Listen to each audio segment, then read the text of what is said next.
nga ang ano natin, ang pag-uusapan natin itong si dating Senador Antonio Trillanes. Ito ang dating senador na ang galing-galing mang-urat. Napakagaling magsalita ng puros kapalpakan. Napakagaling mameke ng mga balita, magbigay ng mga intel na puta sa mga tanga yata galing. Pero walang hiya, kapag siya ang tinapik mo, gigil na gigil, demanda ng demanda ang hinayupak.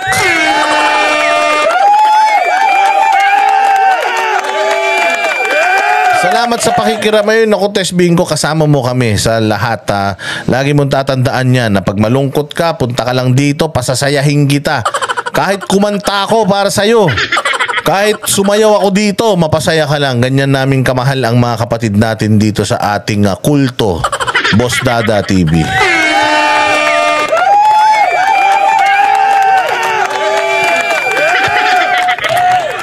Sabi ni Chori Chori, Boss Dada, yung ibang vloggers na nagkakalye serye, karamihan Duterte ang gusto. Of course. Alam na natin yun, Diyos ko. Hindi naman mananalo ang mga hinayupak na yan kung wala sa Duterte.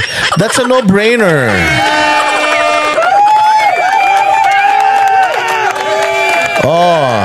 So itong ang tukmol na to, ito si Tolonges, ang hilig nitong, alam mo na, hilig nito maggawa ng mga istorya. Ano ba yung mga istorya ang ginawa nito? Nung una, gumawa to ng istorya, si Duterte daw ay mamamatay tao sa Davao. Wala naman siya ebidensya. Tapos si Duterte daw ay merong bilyong mga pera daw sa bangko. Nagpunta pa yan dyan sa may Ortigas BPI. Hinarap ni Sal Panelo yan dyan.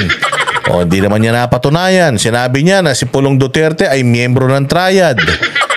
May tattoo daw ng dragon sa likod. Pucha yan, puro tigyawat pala yung likod ni Pulong Duterte, hindi pwedeng tatuan. So palpak na naman, si Bongo daw, miyembro din daw ng Triad. Meron daw nakita daw yung likod niya, may mga itim-itim na bilog. Pucha, bentusa pala.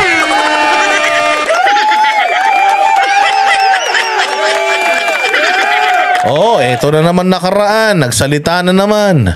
Doon sa hindi pala yung interview niya kay Shakur. Yung international media. Sabi niya ron, nagkalat. Are you a Democrat? Sabi niya, I'm Nationalista Party. Tanga.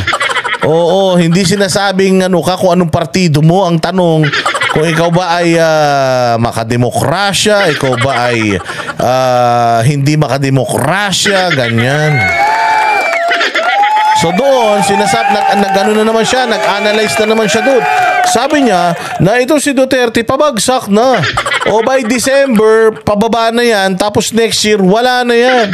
Pucha yan, hanggang umalis si Duterte sa pagiging presidente, lintik yung kanyang trust rating. Pucha yan. Nung nag-uusap sila ni Shakur, 75% lang. Nung umalis si PRD, Diyos ko, kulang muntik ng mag 100%. Saan ka naman makakita pagkatapos niya pa, nagkaroon pa ng pasasalamat sa kanya. Salamat PRRD. Saan ka naman makakita ng ganyan? First time in history na ang isang outgoing president ay sineselebrate dahil sa dami ng magandang nagawa.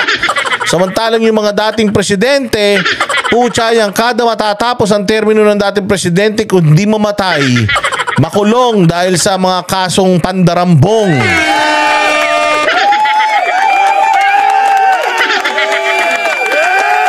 Pero itong si PRD, Diyos ko, talagang matatapos na. Nagpasalamat pa yung mga tao sa kanya dahil sa magandang pag-handle niya ng bansa natin, enough para tayo'y maadik. Kaya nga ang naging Trillanes, alam mo ba, ang naging pambubudol ng mga Marcos noong kampanya is itutuloy nila lahat ng nagawa ni PRD.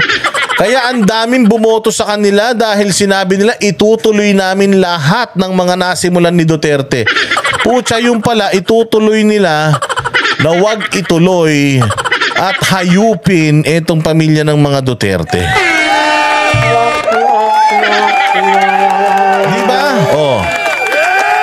Diba dati yun ang sinabi na nabudol kayo kasi sabi itutuloy namin lahat. itutuloy namin lahat ng mga ng mga nagawa ni PRRD, di ba? O ano nangyari? Itinuloy ba? Di ba hindi naman? O kaya ayan ngayon ang nangyari. O eto ngayon si Tililing hindi humihinto. Simula pa nung una hanggang ngayon, mantakin mo nung senador siya, nasa posisyon siya, wala kang ang nagawa para kumbaga ipa-convict etong mapatunayan na talagang mga korap etong mga Duterte. Ngayon pa kaya na pribadong tao ka na lang?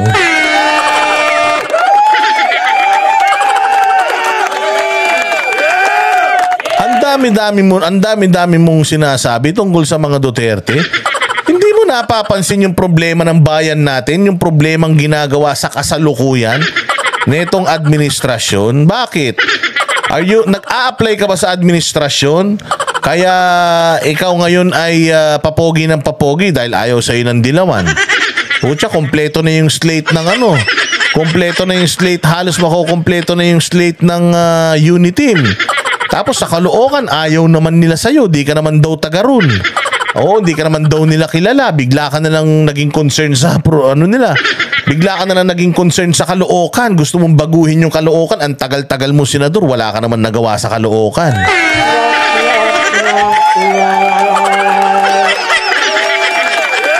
Kaisa-isang nagawa mo, basketball court sa harap daw ng bahay mo. Pinangalanan mo pa sa'yo.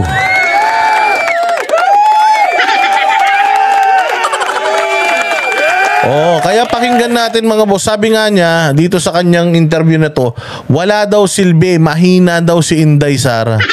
Tangina, mahina pala si Inday, mahina pala yung mga Duterte. Bakit tinatarget nyo pa?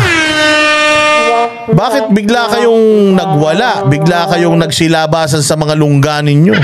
Nagsilabasan kayo sa mga imbornal noong biglang nagdeklara si Inday Sara na 3 mga Duterte yung tatakbo sa 2025. Bakit biglang double time yung inyong paninira? Ngayon naman, nag-file ka nung nakaraan ng kaso ng plunder. Ngayon naman, free gate naman yung kaso na sinasampa mo. Hindi ba? Nagkaroon na nga dati ng hearing sa Senado niyan.